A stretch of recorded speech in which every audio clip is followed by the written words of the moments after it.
नमस्कार, मी अनुश्री अनुप मोराणकर. मी आज आपल्या पुढे एक भाष्य सादर करणार आहे, ज्यात आपल्याला विषय दिले. त्यापैकी माझा विषय आहे आपली भाषा, आपली संस्कृती, आपला अभिमान.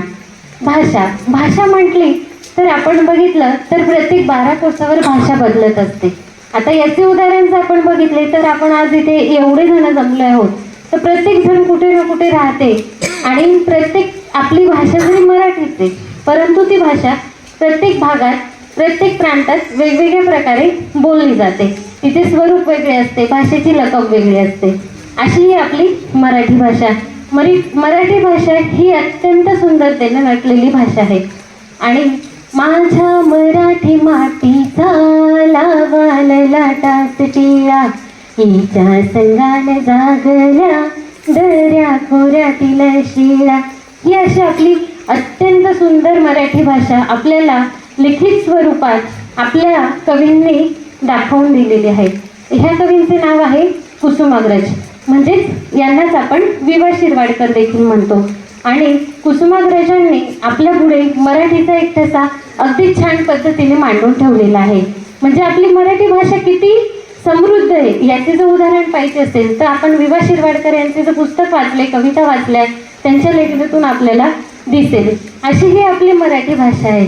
आता मराठी भाषा आत्ताच आपल्याला आपल्या मराठी भाषेला अभिजात भाषेचा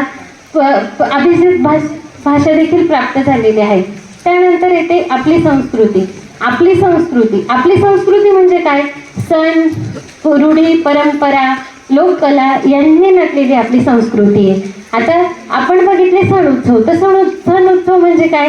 आपण पहिल्यांदा नववर्षाची सुरुवात करतो. मराठी नववर्षाची सुरुवात पाडव्यापासून, म्हणजे चैत्र पाडव्यापासून. तर चैत्र पाडव्यापासून आपण सुरुवात करतो प्रत्येकाच्या घरात गुढी उभारू. आता ह्याच सणांचं आपल्याला पटकन आपण उखाण्यामध्ये, म्हणजेच आपल्या संस्कृतीच्या पारंपरिक भागामधून आपण दर्शन घेणार आहोत. फुलफुल कुदळी मनमन माती, बरंच खणला अर्ध्या राती, त्यात निघाले माणिक मोती, राजाने दिला राणीच्या हाती, राणीने ठेवला पलंगाकाठी. अंग्रेजी लोक भारतभर फिरले आंघोळीसाठी, जेऊ घालताना लाज वाटते मला, नवरा कशाला केला पान फुलवायला दागदा निघायला, कांदून कोंदून पंचमी आली, कांता लागला डोळा, त्यातच आला पोळा, पोळ्याचे करते मांडे, गणपती आले लांब सोंडे, गणपत्यांचे मोदक लाडू, लक्ष्मींना जेवूवर, लक्ष्मींच्या पडल्या गाठी, त्यातच आली पित्तरपाटी नुसती डाळ, घटाला घालते माळ, घटात बसली घटी, शिलांगणानं केली दाटी, शिलांगणाचं घेतलं सोनं, दिवाळीनं केले येणं, संक्रांतीची कुस्ती, सुगड पुनवाली दुगड, पुनवेची रिमती कणिक, शिमगा आला आणि शिमग्याचे खेळते रंग, पाडवा झाला रंग, पाडव्याची उभारती गुढी, आखाची आली गुढी, आखाची पहिलीच म्हणते सुशी, आजलीच म्हणते घरा, आलूप्रमाणचं नाव घेते तुम्हा सगळ्यांच्या समोरा. हे झालं आपला उखाणा. हा झाला पारंपरिक उखाणा. आणि याच्यातून काय? हीच आपली समृद्धी आहे. ह्या समृद्धीचं वर्णन या उखाण्यात आपल्याकडे आहे. त्यानंतर समृद्धीतच आता लोककला येतात. लोककला म्हटल्यानंतर बघा, भारुडापासून आपण सुरुवात करूया. संत एकनाथांनी भारुडाची निर्मिती केली. भारुडाची निर्मिती त्यांनी का केली?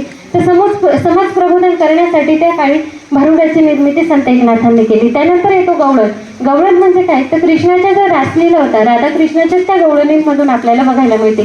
त्यानंतर येतो पोवाडा. आता पोवाडा म्हणजे काय? तो पोवाडा हा आपल्या इतिहासकारांचा आणि थोर मोठ्या ज्यांनी महापराक्रम केले आहेत अशा एक नेत्यांचा, अशा शूरवीरांचा पोवाडा हा आपल्याला दाखवून देतो. पोवाडा म्हणजे काय?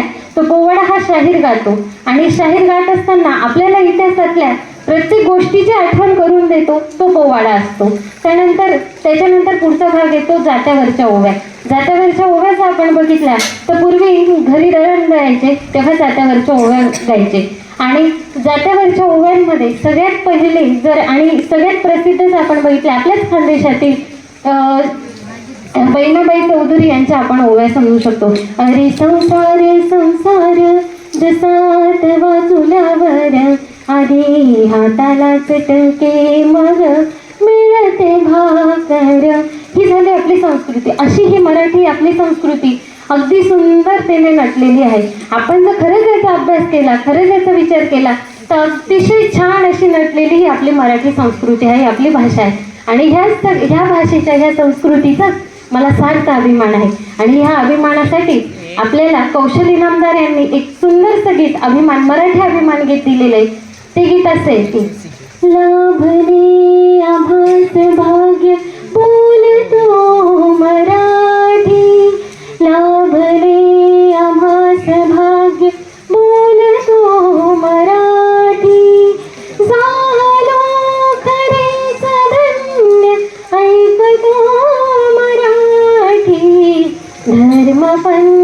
साथ एक जाणतो मराठी एवढ्या जगात माय मानतो मराठी बोलतो मराठी ऐकतो मराठी जाणतो मराठी मानतो मराठी अशी आपली सुंदर मराठी भाषा एकदम समृद्ध अशी आहे. त्यामुळे मराठीचे महत्त्व देखील जाणून घ्या आणि मराठीवर असेच प्रेम करत राहा. धन्यवाद.